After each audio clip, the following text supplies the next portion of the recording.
Hey everyone, welcome back to the Empty Pantry. I'm Amy and I'm here to help you turn your tight budget into a delicious meal. Speaking of delicious meals, Thanksgiving is right around the corner, and this can be a meal that can be kind of expensive. There's all the traditional sides and the big turkey, but if you're on a tight budget, what do you do? On that note, I decided to challenge myself to see how cheap I could actually make a Thanksgiving dinner with all of the traditional sides and a pumpkin pie, of course. I'll take you to the store with me, show you what I ended up buying, and then we'll go over everything that I made. You'll be surprised at the feast I made on such a tight budget.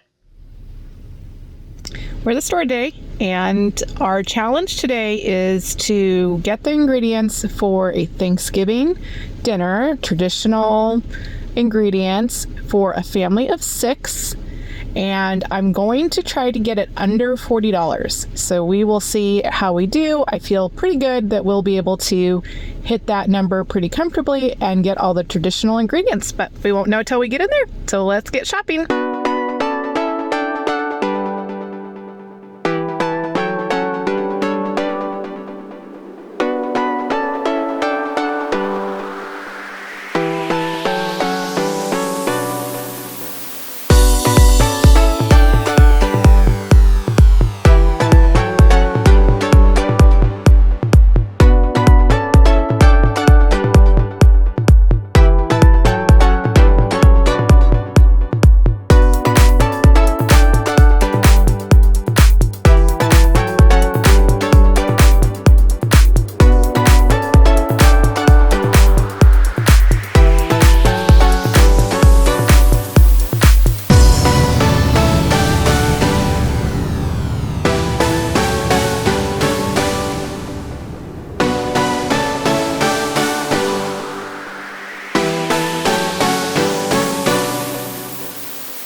A turkey breast, some stuffing, some mashed potatoes and gravy, a green bean casserole, some roasted butternut squash, some cranberry sauce, some rolls, and a pumpkin pie.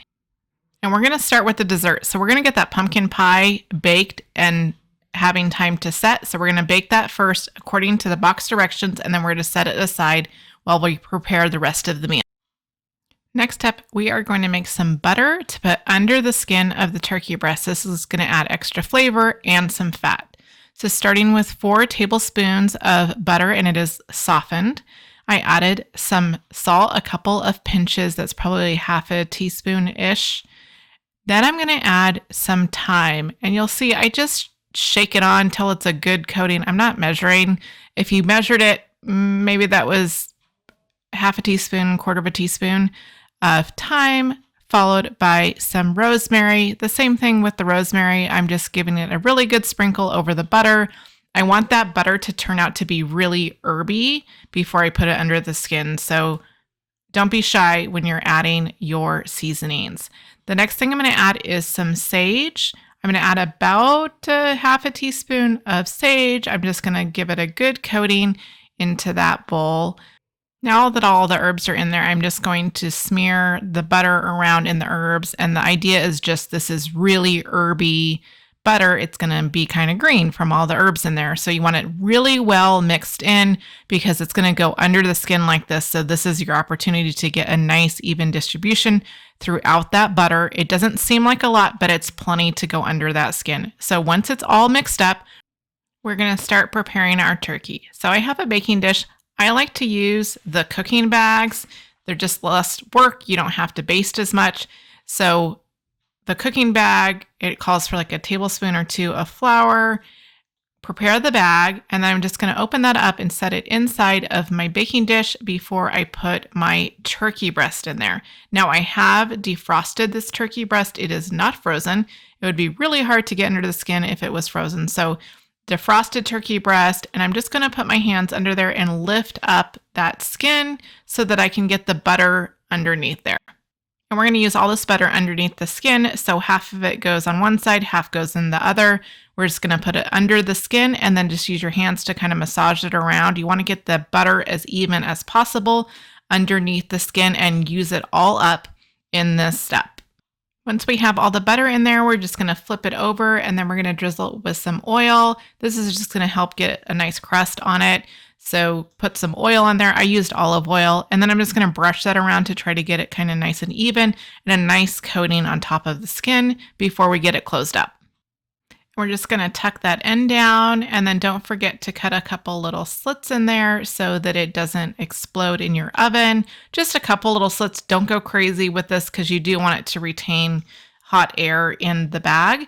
So this guy is ready to go. So we're going to throw this in the oven, and it totally depends on the size of your turkey, how long this is going to take. If you do use the bags, they do say on them how long and what temperature you will put that turkey breast in for.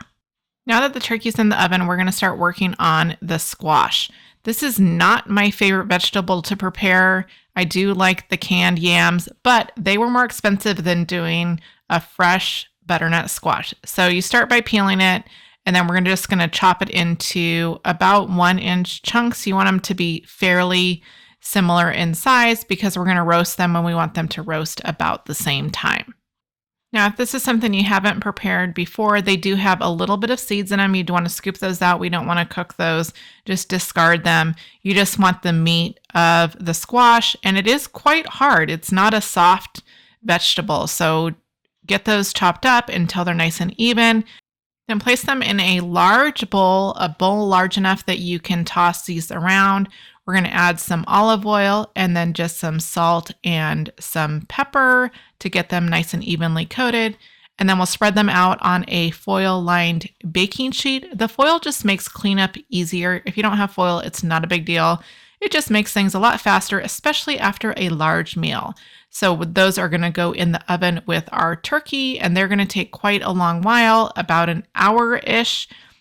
Now let's make some stuffing. Now I did buy the stuffing mixes, so you could just follow the directions, call it a day, and use that stuffing. But it's for Thanksgiving, so I'm going to make it a little bit extra special by chopping up my own onions and celery to add to it. This will add some crunch to it. It won't just be mush, and it's not expensive to, boost it up a little bit with these simple, cheap ingredients. Now, once those are chopped up, I'm just going to put those in a bowl, and I'm just going to follow the directions on the box and add the rest of the ingredients, and then just mix that all around before spreading it in my little baking dish. I chose a dish with a lid because I don't want it to dry out before it is done, so into the oven it goes with the lid on it. Now we're going to move on to the green bean casserole. I'm not going to go through the steps of this. I think everyone has made this before. So green bean casserole with some onions on top, and then foil just to protect it from drying out and burning too soon. Okay, let's get our potatoes peeled, and we'll get them in some boiling water so that they're ready to mash when the time comes. So just some russet potatoes chopped evenly and then put on the stove to boil. And then I moved on to getting my rolls ready. So I just used some Grand's canned rolls, not my normal homemade rolls. And then onto the gravy. And because I did a breast, I didn't know how much fat I'd have. So I just bought the instant gravy packs. They're a few cents. They're very easy and they're not too bad. Now my potatoes are done. I'm going to get those mashed. I did buy some canned milk for this. That is a nice thick D milk. And so those work really good for the mashed potatoes. I threw some extra butter in there. And then we had our whole meal: mashed potatoes, rolls, gravy, green beans, stuffing, turkey breast, pumpkin pie, butternut squash, the whole deal. We got it all done for a great price. Now, I'm sure you're curious as to what that price was.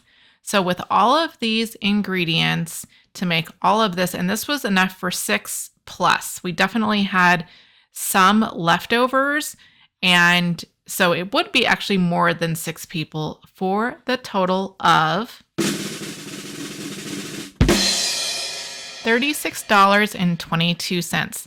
Not too bad for such a huge meal to feed so many people. Way less than what the average family is spending right now. And it took just a couple of mindful swap outs, and we still have a delicious, fulfilling dinner for a very good price. And that's how you make Thanksgiving meal on a tight budget. We did have to do some swap outs to save a couple of bucks, but it did save time. So that wasn't a bad trade-off. If you found this video helpful or entertaining, don't forget to give me a thumbs up. Don't forget to subscribe to the channel. I have lots more recipes I'd like to share with you. So until next time, happy cooking. Bye.